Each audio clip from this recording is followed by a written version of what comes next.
હે કલાકાર બેન, આ કોણ વધાર્યું છે? કોલવડાથી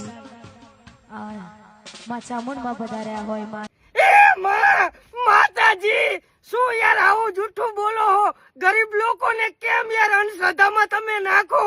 આ ચામુંડમાં છે, આ તો માણસ છે. ચામુંડમાં તો ચોટીલા છે. અને રિયાબા, તમે એમ નહીં કેતા કે હું માણસ છું. હું ચામુંડમાં નથી, હું બસ ખાલી ચામુંડમાની સેવક છું. ચામુંડમાને ધૂણું છું. રિયાબા, હાસુ કો, આવા લોકોના લીધે હે ને બિચારા ગરીબ માણસો હે ને અંધશ્રદ્ધામાં ફસાઈ જાય છે. હો તું મારો એસપી ને તું રેડી એસપી. હવે આ ગુજરાતી કલાકારને કોણ સમજાવે કે રિયાબા ભણશે ને તો જ ડીએસપી બનશે, એસપી બનશે, વકીલ બનશે, જજ બનશે, ડોક્ટર બનશે, સાયન્ટિસ્ટ બનશે.